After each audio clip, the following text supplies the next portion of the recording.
নমস্কাৰ আজিৰ ৰিপৰ্টাৰ এই বিশেষ অনুষ্ঠানত আমি আমন্ত্ৰণ কৰি আছোঁ বিধায়ক চেয়াৰমেন আলী আহমেদ ডাঙৰীয়াক আমি তেওঁক স্বাগতম জনাইছোঁ মই পোনে পোনে আপোনাক জানিব বিচাৰিম কেইটামান কথা যিহেতু এতিয়া সাম্প্ৰতিক যিটো পৰিৱেশ এতিয়া ক'বলৈ গ'লে অসমত এক চেপা উত্তেজনাময় পৰিৱেশ সৃষ্টি হৈ আছে বিশেষকৈ যিহেতু 2026 নিৰ্বাচন আহি আছে এবাগে বিটিএডি নিৰ্বাচন হয়তো আৰু 45টা দিন বা 30টা দিন বাকী তাৰ পূৰ্বে এতিয়া এনেকুৱা অৱস্থা হৈছে যে অসমৰ যিখিনি মিয়া মানুহ আছে বিশেষকৈ উজনি অসমত যিসকলে কৰ্মৰ কাৰণে তেওঁলোকে গৈছে বা বিভিন্ন উজনি অসমৰ মানুহৰ লগত থাকি তেওঁলোকে খেতি বাতি কৰি আছে বা বিভিন্ন কৰ্মত তেওঁলোকে আছে সেইখিনি মানুহক এতিয়া এনেকুৱা অৱস্থা হৈছে যে তেওঁলোকক য'তে পায় তাতে মাৰিম কাটিম খেদিম এনেকুৱা অৱস্থা হৈছে এই বস্তু যিটো আপুনি যেটো অলৰেডি আমি গম পাইছে ইয়াক লৈ উজনি অসমত কেইবাখন নাগৰিক সভা হ'ল আজি যোৰহাটত নাগৰিক সভা হৈছে যোৰহাটত নাগৰিক সভাই এই সাম্প্ৰতিক শক্তিক ইতিমধ্যে ধিক্কাৰ দিছে গৰিহণা দিছে আৰু তেনেকুৱা শক্তিক প্ৰশ্ন নিদিব বুলি সকলোকে আহ্বান জনাইছে তাৰ পূৰ্বে এদিন পূৰ্বে শিৱসাগৰতো নাগৰিক সভা অনুষ্ঠিত হৈছিলে আৰু শিৱসাগৰতো একেই যিজন ব্যক্তিয়ে আজি সেই চেপা উত্তেজনাময় পৰিৱেশ সৃষ্টি কৰিছিলে তেওঁক আনকি এই সংঘৰ্ষ পাই সাময়িকভাৱে তেওঁক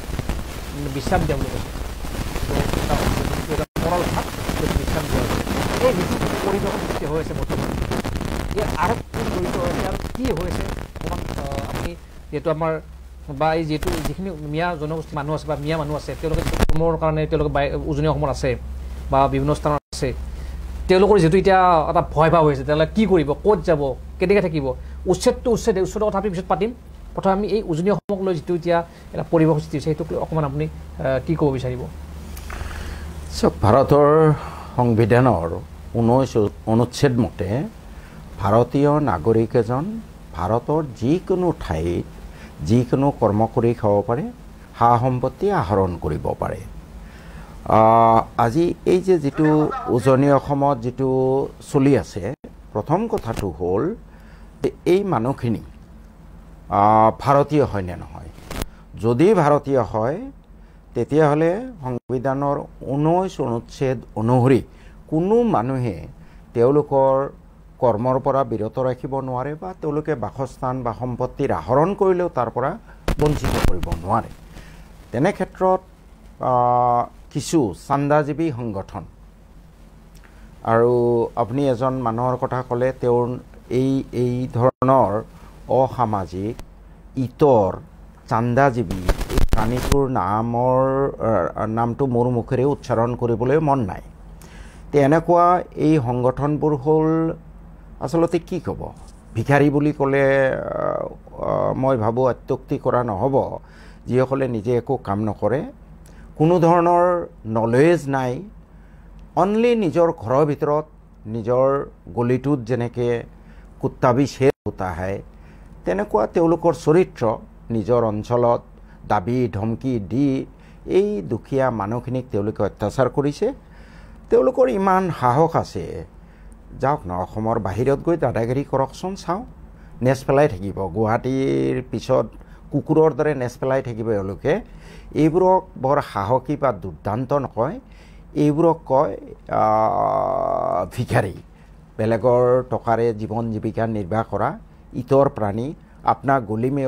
कुत्ता जैसे शेर होता है ऐसे ये लोग भी शेर होता है किंतु दुर्भाग्यजनक कथाটো হ'ল প্ৰশাসনেও তেওঁলোকৰ এই বলিয়ালিত হাত উজান দিছে আজি হিমন্ত বিশ্ব শৰ্মা তেওঁ 26 নিৰ্বাচনক কেন্দ্ৰ কৰি তেওঁ এই ভিখাৰীবোৰক তেওঁ উচটাই দিছে যে তহঁতে এই মানুহবোৰক এই দুৰ্বল মানুহবোৰক অত্যাচাৰ কৰ কিন্তু where is our administration DC SP তেওঁলোকৰ দায়িত্ব হ'ল ৰুল অফ ল ফলো কৰা মই সেই জিলাৰ ডিসি আৰু এসপি তেওঁলোকক আহ্বান জনাব খোজো যে চাওক পাৱাৰৰ চকৰি ঘূৰি থাকে গতিকে আপোনালোকে সাৱধান হওক আপোনালোকে যে ৰুল অফ ল ফলো কৰা নাই এদিন জবাবদিহি আপোনালোকক কৰা হ'ব এদিন আপোনালোকে উপযুক্ত শাস্তি ইয়াৰ পাব এই হিমন্ত বিশ্ব শৰ্মা সদায় আপোনালোকৰ বাপেকটো সদায় চিফ মিনিষ্টাৰ হৈও নাথাকে সদায় আপোনালোকক প্ৰটেকশ্যন দিব নোৱাৰে you will be there in your service for long 40 years and there are a lot of water will flow down the Brahmaputra and you will have to face the consequences for flouting constitutional provision, for flouting the laws of the land. এই যেটো উজনি অসমত তেওঁলোকে এই যে যেটো target কৰিছে election আগে এইটো ইয়াৰ আৰত কি কাহিনী লুকাই থাকে বুলি ভাবিছে ভাবে আপুনি যেটো আমি দুটা কথা কাপুৰুষে সদায় দুৰ্বলক অত্যাচাৰ কৰি সি নিজে মহাপ্ৰতাপী দেখুৱাব খোজে মই ক'লো নহয় কুত্তা আপোনাৰ গলি মে শেৰ হোতা হে কুকুৰে নিজৰ গলিত ভুকেই তাৰ এটা মানে তৃপ্তি সিটো জিন্দগীত বাঘ হ'ব নোৱাৰে সি বাঘ নহয়েই কিন্তু নিজৰ গলিটোত ভুকি পেলাই সি অলপ আত্মতৃপ্তি ল'বে যে মই বাঘ হৈছোঁ গতিকে এই নিজৰ গলিত কুকুৰে ভুকাৰ যিটো স্বভাৱ সেই স্বভাৱটো হ'ল এই ল'ৰাবোৰৰ 2 নম্বৰ ৰজাঘৰীয়াই হিমন্ত বিশ্ব শৰ্মাই স্পষ্টভাৱে স্বীকাৰ কৰিছে যে মানে এই ল'ৰাবোৰক এই ৰাং কুকুৰৰ দৰে মেলি দিছে দুৰ্বল মানুহৰ ওপৰত অত্যাচাৰ কৰিবলৈ আৰে তোমালোকৰ ইমান সাহস আছে আদানীয়ে হাজাৰ হাজাৰ বিঘা মাটি লৈ আছে সেইটো বন্ধ কৰা না ব্ৰাদাৰ এই নাগালেণ্ডৰ মানুহ আহি এতিয়া উৰিয়াম ঘাট দখল কৰি আছে কিন্তু এই গলিৰ কুকুৰবোৰৰ সাহস নাই তেওঁলোকক প্ৰতিবাদ কৰিবলৈ সময়ত এইবোৰৰ এদিন বিচাৰ হ'ব আৰু পাপ লাগিব হিমন্ত বিশ্ব শৰ্মা ডাঙৰীয়া যিমান পাপ কৰিছে নহয় এনেকুৱা নিষ্ঠুৰ নিৰ্দয় মানুহ মোৰ জীৱনত মই দেখা নাই শুনিছিলোঁ ফেৰাউনৰ কথা শুনিছিলোঁ হিটলাৰৰ কথা শুনিছিলোঁ মুছলিনীৰ কথা তেওঁলোকৰ কি পৰিণাম হৈছে শেষত এই বিশ্ব ত্ৰাস সৃষ্টি কৰা মই ভাবোঁ হিমন্ত বিশ্ব শৰ্মা এতিয়া পাগল হৈছে তেওঁ টকা আৰু ৰাজনৈতিক শক্তিৰ কাৰণে তেওঁ পাগল হৈছে মই সোঁৱৰাই দিব খুজিছোঁ যে যদি এই শ্ব'টো তেওঁ দেখা পায় অলপমান হিটলাৰ মুছলিনী ফেৰাউন আদিৰ কাহিনীবোৰ অলপ তেওঁ পঢ়িব যাতে তেওঁৰ ভৱিষ্যতটো অতি দুখ লগা নহয় আমি নিবিচাৰোঁ এই কথাটো মই আকৌ পুনৰ কৈছোঁ যিহেতু উজনি অসমৰ টাৰ্গেট উজনি অসম হৈছে নামনি অসমত কিন্তু খেদা কথা অহা নাই কিন্তু নামনি উচিত কৰিছে কিন্তু এই যিটো হিমন্ত বিশ্ব শৰ্মাই এই যে কামটো কৰি থকা বুলি আপুনি কৈছে এই যাতে উজনি অসমৰ মানুহখিনিক এটা অমুছলমান মানুহখিনিক হিন্দুত মানে একত্ৰিত কৰাৰ কাৰণে নোৱাৰে আজি চাওক মই উজনি অসমৰ যিটো সামগ্ৰিক সমাজ সেই সমাজখনৰ ধৰক আমাৰ নামনি বা অন্য জেগাতকৈ বহুত সভ্য অঞ্চল এইবোৰ মানুহবোৰ যথেষ্ট সভ্য তেওঁলোকে উচিত সিদ্ধান্ত লৈছেই ইতিমধ্যে নাগৰিক সভাবোৰ পাতি আছে মই যিজন ইতৰ চান্দাজীৱী গলিকা কুত্তা শ্বেৰ হোনে কা দিল নাম নোলোৱাকৈ সেইবোৰক দেখোন অলৰেডি সংগঠনৰ পৰা উলিয়াই দিছে আৰু হ'ব মই উজনি অসমৰ মানুহে এই 2-4টা চান্দাজীৱী ভিখাৰীৰ কথামতে নচলে এই আজিৰ পৰা 6 মাহমান আগত আপোনাৰ চাগে নিশ্চয় মনত আছে নগাঁও মৰিগাঁও যিখিনি মাছ বেপাৰী তালৈকে মাছ নিছিলে বা পাচলি নিছিলে আৰু তাতে যিখিনি উজনি অসমত থকা যিখিনি ইটা ভাটাৰ শ্ৰমিক একেই কথা সেইখিনি আকৌ গুচি গ'ল মানুহখিনি মাজত ব্ৰাদাৰ কথাটো একেই মই ক'লোঁ চান্দাজীৱী ভিখাৰী ইহঁতে এবাৰ খেদি পেলাই আকৌ ইটা ভাটা তেওঁলোকৰ পৰা মাল ল'ব ঘৰৰ ঠিকাদাৰবোৰৰ পৰা পইচা ল'ব খেলটো একেটাই এওঁলোকক মই সেইকাৰণে ভিখাৰী বুলি কৈছোঁ চান্দাজীৱী ভিখাৰী ইতৰ প্ৰাণী যিবোৰৰ নাম মুখত লোৱা উচিত নহয় ক'ৰ কি সংগঠনৰ এইবোৰ বিষয়ববীয়া এইবোৰ ভিখাৰী হয় চান্দাজীৱী ভিখাৰী কাণৰ তলত 200 মাৰিলে এইবোৰ ঠিক হৈ যাব খাব কোনোবা দিনা কাণৰ লুটি 200 খালে দাঁত চাত ভাঙি যাব আৰু এইবোৰৰ এই দাদাগিৰিও শেষ হ'ব কিন্তু এই কুকুৰক মাৰি কোনে হাত গুন্ধাব যাব ভুগি থাকক এই যেটো এতিয়া আৰু মই আৰু এটা কথা কওঁ নামনিৰ মুছলমানসকলক মই এটা অনুৰোধ জনাওঁ যে যিহেতু পৰিৱেশ ভাল নহয় যদিও আপোনালোকৰ সাংবিধানিক অধিকাৰ আছে আপোনালোকেও যোৱা বাদ দিয়ক না লাজ শৰম নোহোৱাকৈ কিয় গৈ থাকে আপাৰ আছামত অলপ চলপ ইজ্জতো থাকিব লাগে না লাজ শৰম অলপ থাকিব লাগে মই যেতিয়াই মাছ বেপাৰী বা এইবোৰ খেদিছিলে আগৰবাৰ তেতিয়াই কৈছিলোঁ যে নামনিৰ মানুহখিনি উজনিত যাব নালাগে আপোনালোকে অসমৰ বাহিৰত যাওক ভাৰতৰ বাহিৰত যাওক কিন্তু আপোনালোকৰো লাজ শৰম নাই না য'ত নাই সেইকাৰণে আপোনালোকে এনেকুৱা অপমানিত হৈ আছে আপোনালোকৰ যদি নগ'লেহেঁতেন ক'ত কিমান কাম আছে ৰে ভাই শিৱসাগৰত গৈ কাম ধৰি উঠাব দিব লাগিবনে এই কুকুৰকেইটাৰ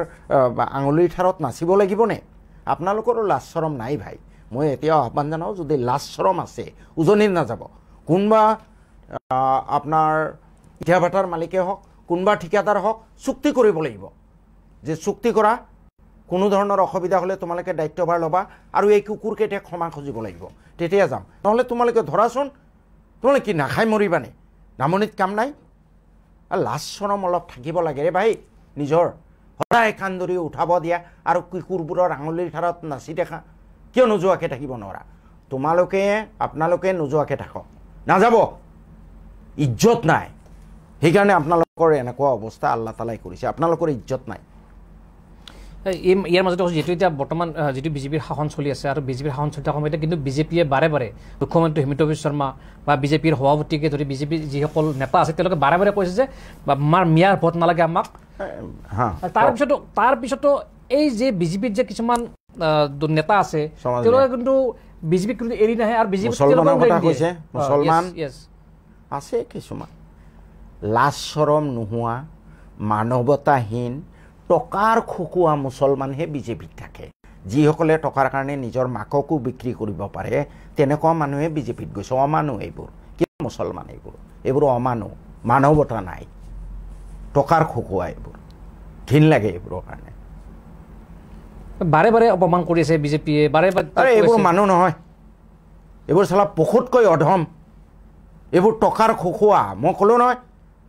যিবোৰ মুছলমান বিজেপিত আছে, যি বিজেপি মানৱতাৰ শত্ৰু, অসমতহে মিয়াক অত্যাচাৰ কৰিছে, গোটেই ভাৰতত দলিত হিন্দুক যিটো অত্যাচাৰ কৰিছে তাৰপিছত সেইকাৰণে এই বিজেপি হ'ল মানৱতাৰ শত্ৰু। এই বিজেপিত তাৰ পিছতো আজি ইমান উচ্ছেদ, ইমান অত্যাচাৰ, ইমান অপমান কৰাৰ পিছত যিবোৰ মুছলমান বিজেপিত গৈছে এইবোৰ কুকুৰতকৈ অধম, টকাৰ খকুৱা, টকাৰ কাৰণে নিজৰ মাক বাপেকক বিক্ৰী কৰা আছে ভাই অমানুহ। এইবোৰৰ কথা বেছি নবৌ। হয়, নিশ্চয়কৈ এটা সামাজিক মাধ্যমত এই কথা ওলাইও আছে। এইবোৰৰ কথা পাতিলে মোৰ নিজৰে অৱস্থানটো বহুত অৱনমিত হয়। এইবোৰৰ কথা পাতিবলৈ মন নাই মোৰ। এইবোৰ মানে মানুহ নামৰ অযোগ্য, অপদাৰ্থ, টকাৰ খকুৱা, নৰাধম যিবোৰে বিজেপি কৰি আছে মুছলমান। আৰু এতিয়া এনেকুৱা এটা হৈছে যে বিশেষকৈ মিয়া জনগোষ্ঠীটোক আপুনি কৈছিল যে বিধানসভাত যে মিয়াটোক সাংবিধানিক মৰ্যাদা দিব লাগে আৰু ঠিক আছে, মিয়াটো শব্দটো বেয়া নহয় বুলি কৈছিলে আপুনি, এটা ভাল সন্মানীয় শব্দ বুলি কৈছিলে। ভুল কথা কৈ আছে শুনক। মই অসমীয়া জাতিটোৰ যেনেকৈ অতীত ইতিহাস বা সুকীয়া ইতিহাস থকাৰ কাৰণে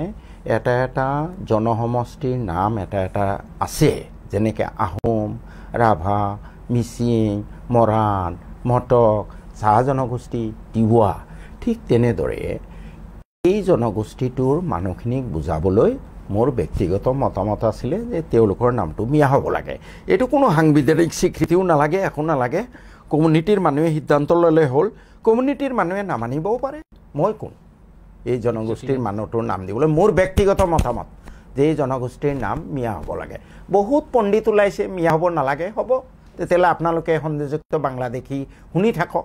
বাদ দিয়ক মিয়া ক'বলৈ। সন্দেহযুক্ত বাংলাদেশী কৈ ইমান দিন গালি দি আছে, আপোনালোকৰ লাজ লগা নাই? তাৰপিছত বিদেশী কয় আপোনালোকৰ লাজ লগা নাই? আপোনালোকে অকল শ্বেৰমানে মুখেৰে উচ্চাৰণ কৰাৰ কাৰণে আপোনালোকৰ মিয়াটো ভাল নালাগে? বাদ দিয়ক না, বাদ দিয়ক। আপোনালোকে নিজৰ মতে চলক, সন্দেহযুক্ত বাংলাদেশী নাম লৈ থাকক। কিছুমান সংবাদ মাধ্যম আছে, মই নাম নকওঁ, আৰু বিজেপি চাবানে, আৰু কিছুমান ৰাজনৈতিক ব্যক্তি আছে এতিয়া এনেকুৱা হৈছে যে মিয়া মানুহখিনিক মিয়া বুলি নকয় বা তেওঁলোকক বাংলাভাষী মুছলমান বুলি নকয়, তেওঁলোক কি কৈ আছে সন্দেহযুক্ত বাংলাদেশী, সন্দেহযুক্ত বাংলাদেশী আৰু বাংলাদেশী। তেওঁলোকক যদি বাংলাদেশীয়ে, তেওঁলোক যদি বিদেশীয়ে, তেওঁলোকক চৰকাৰে কিন্তু এতিয়ালৈকে খেদি দিব পৰা নাই। আপোনাৰ প্ৰশ্নটো ভুল হ'ল।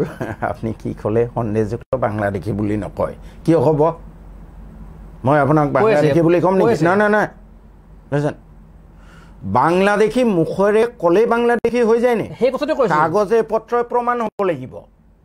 আজি তেওঁলোকৰ এই কোৰ্ট কাছাৰী আছে, তেওঁলোকৰ চৰকাৰ আছে, ঘোঁৰাৰ ঘাঁহ ঘাটি থাকে নেকি তেওঁলোকৰ নেতাবোৰে? কোনোবা যদি বাংলাদেশী আছে, কিহৰ সন্দেহযুক্ত? আজি 40 বছৰ হৈ গ'ল, আকৌ সন্দেহযুক্ত থাকেই।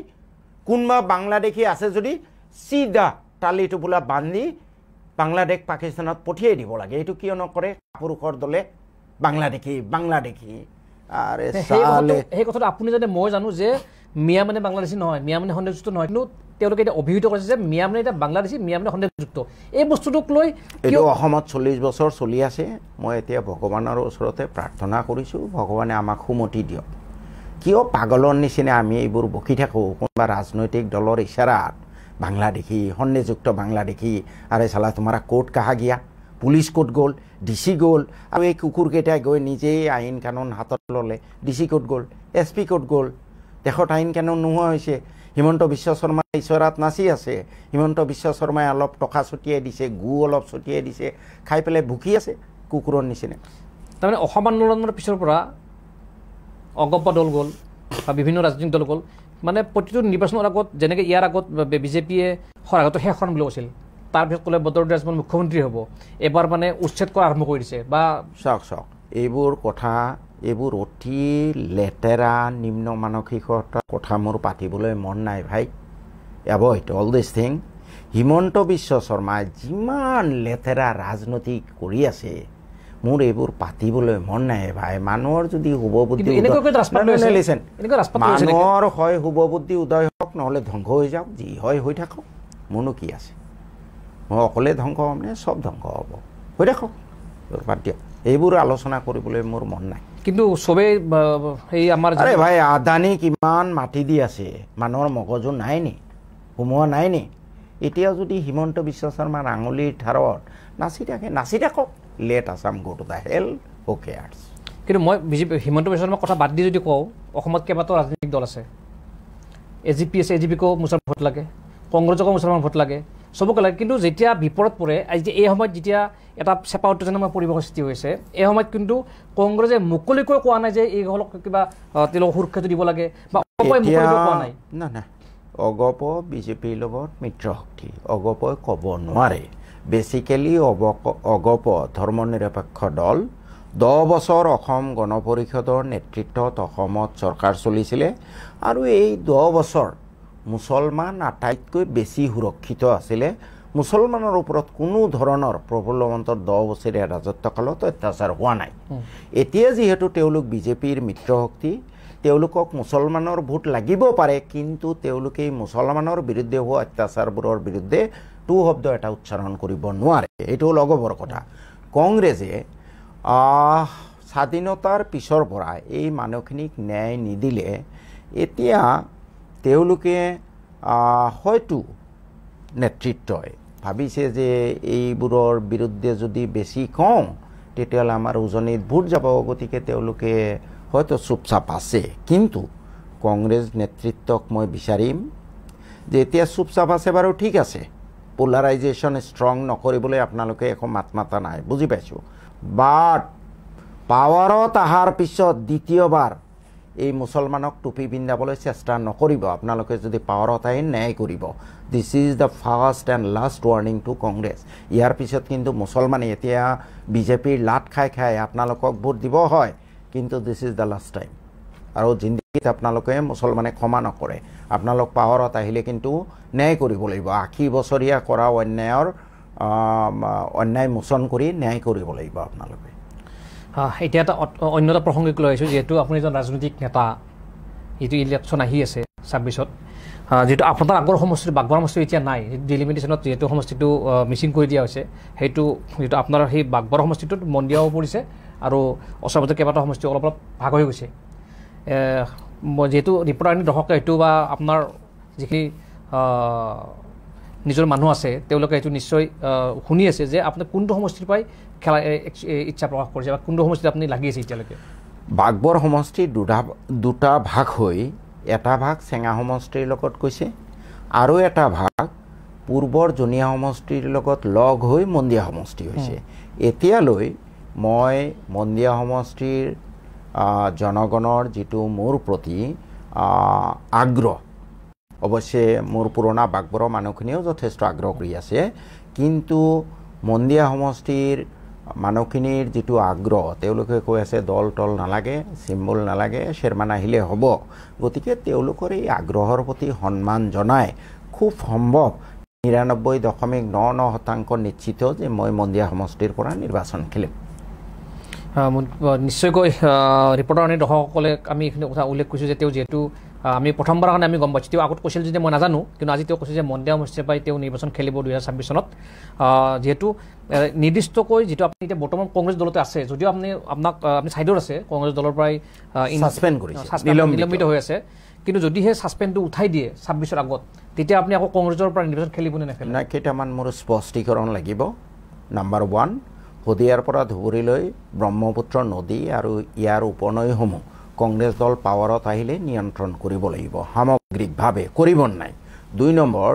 যিসকল ভূমিহীন মানুহ আছে ভাৰতীয় মানুহ তেওঁলোকক মাটি দিয়া হ'ব নাই কংগ্ৰেছে দিব নাই নাম্বাৰ 3 যিসকল মানুহ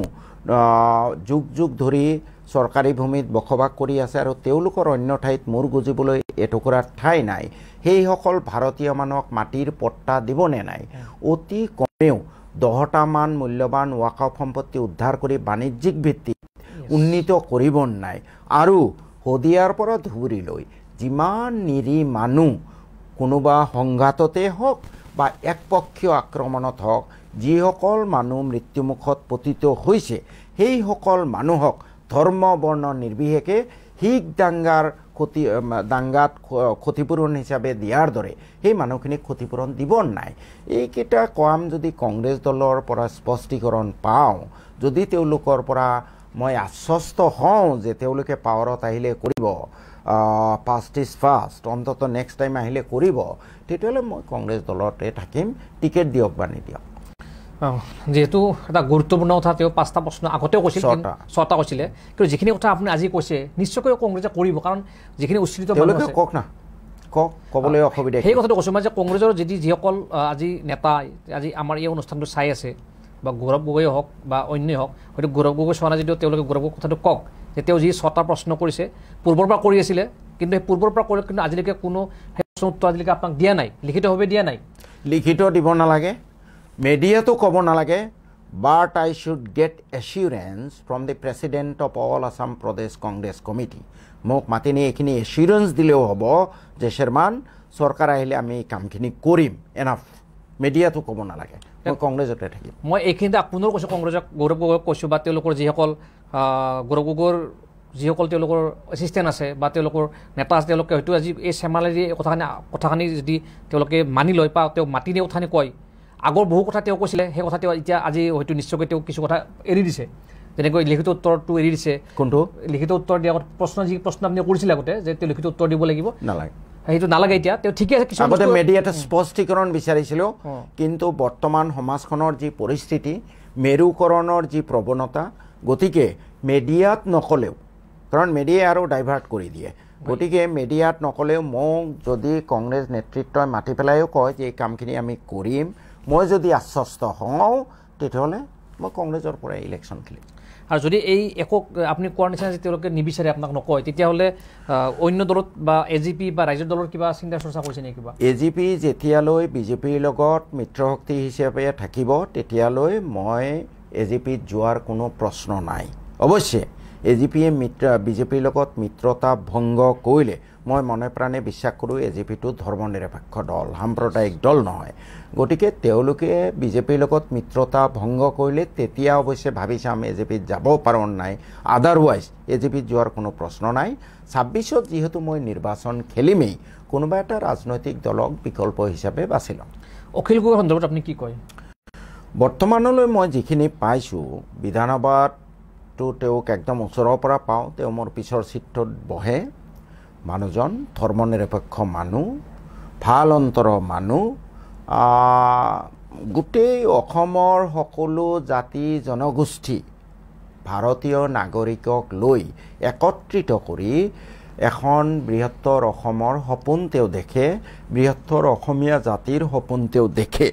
অৱশ্যে দুই এটা কথা অলপ এক্সিছ কয় অতিৰিক্ত কয় সেইখিনিক যদি আমি বাদ দিওঁ মানুহজনৰ অন্তৰটো চাব লাগিব তেতিয়াহ'লে অখিল গগৈ মই ভাবোঁ অসমৰ এজন সুসন্তান মাজতে এনে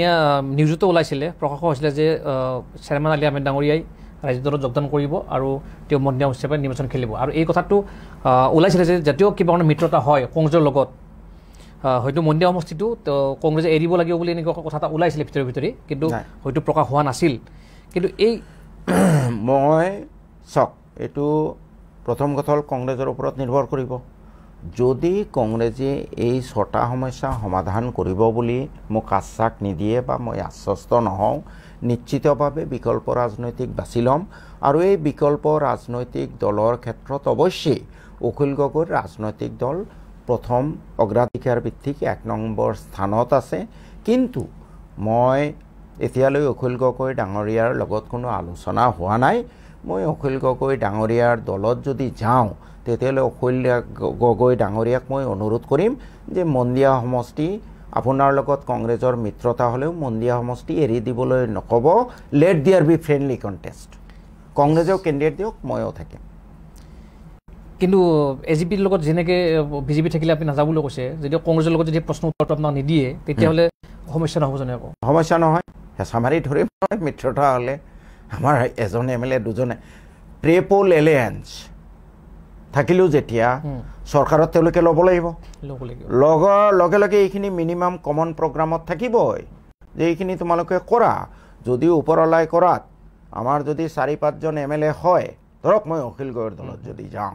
তেতিয়াহ'লে এই চৰ্তবোৰ যদি তেওঁলোকে মানি নলয় তেওঁলোকৰ চৰকাৰ গঠনত আমি সহায়ে নকৰিম দিছ ইজ মাই ভিউ নেজানো আৰু ৰাইজৰ দলত গ'লে আমাৰ যদি ৰাইজৰ দলত যাওঁ তেতিয়া অখিল গগৈ ডাঙৰীয়াৰ কি ভিউ পইণ্ট হ'ব মই অৱশ্যে ৰাইজৰ দলত যোগদান কৰাৰ আগতেও এই সমস্যাখিনি এইখিনি মই ভাবোঁ ইয়াত কোনো ধৰণৰ ধৰ্মৰ গোন্ধ নাই ধৰ্ম নিৰপেক্ষ সমস্যা এই গোটেইকেইটা কোনো জাতি বৰ্ণৰ কথা নাই এইকেইটা মই ভাবোঁ অখিল গগৈ ডাঙৰীয়াও মানি ল'ব আৰু এইকেইটা কংগ্ৰেছ দলৰ যদি ৰাইজৰ দলৰ সহযোগত চৰকাৰ হয় মই ভাবোঁ কংগ্ৰেছ দলক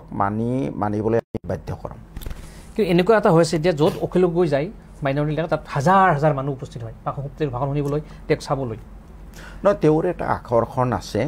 এতিয়া কথাটো হ'ল যে মই যিহেতু এতিয়াও ৰাইজৰ দলত যোগদান কৰা নাই ৰাইজৰ দলৰ প্ৰতি মোৰ এটা আহ্বান থাকিব যে এই হাজাৰ হাজাৰ মানুহৰ উপস্থিতিটো ভোটলৈ কনভাৰ্ট কৰাৰ কাৰণে আপোনালোকে সুযোগটো গ্ৰহণ কৰক মিটিঙত হাজাৰ হাজাৰ মানুহ হ'লেই যে আপোনালোকক ভোট দিব সেইটো নহয় কিন্তু এইটো এই এডভান্টেজটো ৰাইজৰ দলে ল'ব লাগে এইখিনি ভোটলৈ কনভাৰ্ট কৰিব লাগে সেইখিনি এটা অপৰচুনিটি আছে ইলেকশ্যনত যদি বেছি দিন নাই 2026 অকল লগে এতিয়া আজি হ'ল আগষ্টৰ 10 তাৰিখ ছেপ্টেম্বৰ অক্টোবৰ নৱেম্বৰ ডিচেম্বৰ 4টা মাহ আছে এই বছৰটো শেষ হ'বৰ কাৰণে কংগ্ৰেছক কিবা সময়সীমা দিব নেকি যে এইটো সময়লৈকে মই বাদ চাম নহ'লে মই বেলেগ একো সময়সীমা নিদিওঁ কাৰণ আপোনাৰ নিজৰ কথা আছে ইলেকশ্যন খেলিব লাগিব খেলি নো ইছ্যু মই মেবি ডিচেম্বৰ জানুৱাৰীলৈ ৱেইট কৰিম তেওঁলোকে যদি কোনো আশ্বস্ত নকৰে মই কংগ্ৰেছ দলৰ পৰা লেটেষ্ট জানুৱাৰী শেষলৈ মই পদত্যাগ কৰিম এতিয়া যিহেতু বাগবৰ সমষ্টি নাই আপুনি যিহেতু এটা চবৰ এটা প্লেনিং থাকে সমষ্টিবিলাক আপুনি যে মন্দিয়া সমষ্টিত প্লেনিং কৰি আছে যদি পূৰ্বৰ আপুনি বাগবৰ সমষ্টিৰ MLA হৈ আছিলে এতিয়া যিখিনি বিধায়ক পুঁজি হওক বা অন্যান্য যিখিনি কাম কৰিব লগা হয় ডেভেলপমেণ্টৰ কাম সেইখিনি মন্দিয়া সমষ্টিত কৰি আছে নে পূৰ্বৰ বাগবৰতে কৰি আছে মই পূৰ্বৰ বাগবৰত কৰি আছোঁ সম্পূৰ্ণৰূপে কাৰণ পূৰ্বৰ বাগবৰ সমষ্টিৰ মানুহে 26 চনলৈ মোক মেণ্ডেট দিছে গতিকে যি 7টা নহয় 10টা পঞ্চায়ত চেঙাত গৈছে আটাইতকৈ বেছি গুৰুত্ব দি আছোঁ মই সেইখিনিত যাতে মই অহাৰ পিছত মই 15টা বছৰ তেওঁলোকে মোক বিধায়ক বনাই ৰাখিলে যাতে তেওঁলোকৰ মূল অভাৱখিনি মই শেষ কৰি থৈ আহিব পাৰোঁ যাতে তেওঁলোকে পিছলৈ মোৰো মনত দুখবোধ নহয় যে এইখিনি সমস্যা থাকি গ'ল মই নতুন মন্দিয়া সমষ্টিৰ যিখিনি এৰিয়া সোমাইছে তাত এতিয়ালৈ এদিনো যোৱাও নাই কোনো কামো কৰা নাই বিধায়ক পুঁজি ইজ নাথিং বিধায়ক পুঁজি মাত্ৰ 1 কোটি টকা এইটোৰে একো কাম কৰিব নোৱাৰোঁ আটাইতকৈ ডাঙৰ সমস্যা হ'ল আমাৰ সেইবোৰ অঞ্চলত বিদ্যুতৰ সমস্যা বিদ্যুৎ কানেকশ্যন তাৰ বিদ্যুতৰ পৰ্যাপ্ত ছাপ্লাই ৰাস্তা ঘাট নদীৰ গৰাখহনীয়া নিয়ন্ত্ৰণ শিক্ষা দীক্ষাৰ ব্যৱস্থা মই এতিয়া এই বছৰৰ ভিতৰত ভাতনাবাটি GP প্ৰায় 40,000 পপুলেশ্যন এখনো হাইস্কুল নাথাকে এই বছৰৰ ভিতৰত 3খন হাইস্কুল তাত চেংচন কৰাইছোঁ মই ভাবোঁ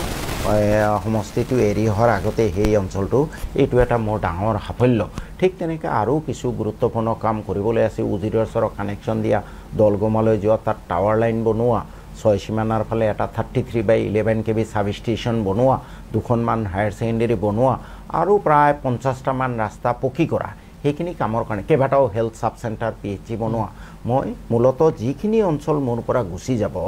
আটাইতকৈ বেছি গুৰুত্ব দি আছোঁ সেইখিনিত যাতে 15 বছৰ মোক তেওঁলোকে বিধায়ক বনাইছিলে মই থাকোতে যাতে যিমানখিনি পাৰো তেওঁলোকৰ সমস্যা সমাধান কৰি আহোঁ বাকি যিখিনি নতুন অঞ্চল সোমাইছে অহা দিনবোৰ যদি মই বিধায়ক পাম মই নতুন অঞ্চলৰ মানুহখিনিক এটাই হাতজোৰ কৰি অনুৰোধ কৰিছো যে আপোনালোকেও জানে যে 21 চনত মোক পুৰণা বাগবৰৰ মানুহে বিধায়ক বনাইছিলে নতুন যিখিনি অঞ্চল সোমাইছে পুৰণা জনীয় সমষ্টি তেখেতসকলৰ যথেষ্ট আন্তৰিক ভালপোৱা বা আগ্ৰহ মই লক্ষ্য কৰিছো কিন্তু আপোনালোকৰ তাত যাব পৰা নাই কাৰণ এতিয়া সেই পুৰণা সমষ্টিটোক বাদ দি নতুন সমষ্টিটোত গলে মোক পাপে চুব মোৰ পৰম দায়িত্ব আৰু কৰ্তব্য যে যিখিনি মানুহে আৰু মোক ভোট দিব নোৱাৰে যিখিনিৰ মই বিধায়ক নাথাকো সেইখিনিত গোটেই কামখিনি কৰি আহো অন্য বিধায়কৰ লগত মোৰ পাৰ্থক্য এইখিনিয়ে অন্য বিধায়ক হলে বোলে যিখিনি গৈছে তাত আৰু ভৰিও নিদিও নতুন অঞ্চলত কাম কৰো মোৰ হেতু নীতি একজেক্টলি মই কথাটো কৈছো যে মই কেইবাজনৰ নাম নকওঁ মই কেইবাটাও সমষ্টি যেটো এই প্ৰায় সমষ্টিয়ে ডিমিলিটেশ্যন গুচি গৈছে নতুন যিকেইটা সমষ্টিত তেওঁলোকৰ পঞ্চায়ত সোমাইছে আৰু যিখিনি ওলাই গৈছে ওলাই যোৱাখনিত আমাৰ নিৰ্ভৰ কৰে দৰ্শকে চাই আছে এইকাৰণে মই আপোনাক প্ৰসংগত কথাটো উলিয়াব বিচাৰিছোঁ তেওঁলোকে নাযায় পুৰণা সমষ্টিত তেওঁলোকে নাযায় নুচুৱে তাতে মানুহকে হেৰি নকৰে There lies the objective with which the person has come into politics. Right. মানুহ এজন পলিটিক্সত কি কাৰণে আহিছে কিছুমান আহে ধন ঘটিবলৈ MLA হৈ VIP হ'বলৈ জিন্দগীত একটা ভাল এটা চাকৰি নাপায় গতিকে MLA হৈ VIP হ'ব লাগে অফিচাৰবোৰে চাৰ ক'ব লাগে মাল কমাব লাগে 2-4টা মাটি ৰাখিব লাগে বিল্ডিং বনাব লাগে হোটেল খুলিব লাগে মই সেই উদ্দেশ্যলৈ অহা নাই মই আহিছোঁ মানুহৰ সেৱা কৰিবলৈ মই আজিলৈ DMK আৰত আছো নতুন অঞ্চলত যোৱাই নাই কাৰণ মই ভাবো মোৰ পুৰণা অঞ্চলটোতে এই কামখিনি কৰি থৈ যোৱাটো উচিত আৰু মই মানুহৰ সেৱাৰ কাৰণে আহিছো মানুহ হল ভগৱানৰ সৃষ্ট জীৱ আল্লাহ তাআলাৰ সৃষ্ট জীৱ মই মানুহৰ সেৱা কৰি আছো গতিকে আল্লাহ তাআলাই নিশ্চয় চাব মানুহৰ অন্তৰ কোমল কৰি দিব মোক জিকাত সহায় কৰিব নিশ্চয়কৈ মই এইখিনি কথা তেওঁৰ পৰা তেওঁ ভাল কথাই কৈছে আৰু যিখিনি নতুন সমষ্টিৰ তেওঁৰ মানুহখিনি আছে মন্দিয়া সমষ্টিৰ তেওঁলোকে নিশ্চয় বুজি পাব যে এজন বিধায়কৰ যিটো নীতি সেই নীতিগতভাৱে আপুনি যেটো বিধায়ক পাতিছিলে আপোনাৰ পূৰ্বৰ সেই বাগবৰ সমষ্টিৰ মানুহখিনিক আপুনি চাই আছে নতুন সমষ্টি যেতিয়া আপোনাৰ ইলেকশ্যন খেলি যেতিয়া আপুনি জয়ী হৈ আহিব নিশ্চয় আপুনি পুৰণাখিনিক বাদ দি আপুনি নতুনখিনিকে আপুনি আকোৱালি ল'ব একজেক্টলি এজন বিধায়কৰ এইটো নীতিগত আৰু এটা নীতি আৰু তেতিয়া মই মন্দিয়া সমষ্টিৰ নতুন ভোটাৰখিনিৰ প্ৰতি মোৰ এইটোৱে আশ্বাস দিব খুজিছোঁ যে আপোনালোকে কোনো সমস্যা লৈ মোৰ ওচৰত তাতবাতি কৰিব নোৱাৰে 26 চনত যিদিনাই মন্দিয়া সমষ্টিৰ পৰা বিধায়ক হ'ম আপোনালোকৰ কোনো কেঁচা ৰাস্তা পকি নোহোৱাকৈ নাথাকে প্ৰত্যেকটো কেঁচা ৰাস্তা মই পকি বনাম নাম্বাৰ 1 নাম্বাৰ 2 নদীৰ গৰাখহনীয়া নিয়ন্ত্ৰণ কৰিম ব্ৰিজ আদিৰ যিমান সমস্যা আছে ইনশাআল্লাহ সমাধান কৰিম কোনো সমস্যা লৈ আপোনালোকে মোৰ ওচৰত আহিব নালাগে কোনবা সমস্যা যদি সমাধান নোহোৱাকৈ থাকে আপোনালোকে ভাবিব যে MLA সাহেবে বহুত চেষ্টা কৰিও পাৰা নাই মইহে আপোনালোকৰ পিছে পিছে ঘূৰিম যে ভাই আপোনালোকৰ ৰাস্তা গুটেইখিনি হ'লনে কিমানটা ৰাস্তা বাকি আছে লিষ্টটো দিয়ক ভোল্টেজ পুৰা পায়নে আপোনালোকৰ তাত 26 ষ্টেচন লাগিব নেকি আপোনালোকৰ ইয়াতে ল'ৰা ছোৱালীবোৰ কিমান দূৰত স্কুলত যায় LP স্কুল 1 কিলোমিটাৰৰ ভিতৰত আছেনে ME স্কুল 3 কিলোমিটাৰৰ ভিতৰত আছেনে আৰু ক'ত ক'ত ME স্কুলৰ প্ৰয়োজন হ'ব কোন কোন স্কুলত শিক্ষক নাই শিক্ষক অৱশ্যে যোৱা 10 বছৰ চেষ্টা কৰিও সফল বহুখিনি হৈছো কিন্তু সম্পূৰ্ণৰূপে সফল হ'ব পৰা নাই গতিকে ৰাইজক মন্দিয়া সমষ্টিৰ ৰাইজক এইটোৱে আশ্বস্ত কৰিছো যে আল্লাহ তাআলাই যদি মোক আপোনালোকৰ বিধায়ক বনায় আপোনালোকৰ সমস্যা লৈ মোৰ ওচৰত আহিব নালাগে মই আপোনালোকৰ পিছে পিছে ঘূৰি থাকিম গোটেই সমস্যা মোৰ কান্ধত থাকিব কোনো ৰিপ্ৰেজেন্টেশন নালাগে কোনো এপ্লিকেশন নালাগে সঁচাকৈ তেওঁৰ কথাখিনি সঁচাকৈ যুক্তিযুক্ততা আছে যে বহু বিধায়কৰ কথা আমি মাজে মাজে আমি নিজে নিউজ কৰোঁ যে বিধায়ক হোৱাৰ পিছত তেওঁ মন্ত্ৰী হোৱাৰ পিছত তেওঁ গুৱাহাটীত আহি তেওঁ নিজৰ ফ্লেটত বা নিজৰ ভিতৰত সোমাই থাকে তেওঁ সমষ্টি যাব টান পায় আৰু গলেও সমষ্টিৰ মানুহে বিচাৰি নাপায় তেওঁ গুৱাহাটীত বিচাৰি আহিবলৈ তাবাতি কৰিব লাগে তেওঁ আহি তেওঁ চেণ্ডেলৰ খোৱাই বুলি এটা কথা আছে কিন্তু চেয়াৰমান আলী ডাঙৰীয়া তেওঁ স্পষ্টকৈ কৈছে যে কোনো তেওঁৰ সমষ্টিৰ বাসীয়ে তেওঁৰ বিচাৰি আহিব নালাগে আৰু ইয়াৰ পূৰ্বে আমি বাগবৰ সমষ্টিৰ যিখিনি আমি কিছুমান আমি নিজেও কৰিছিলোঁ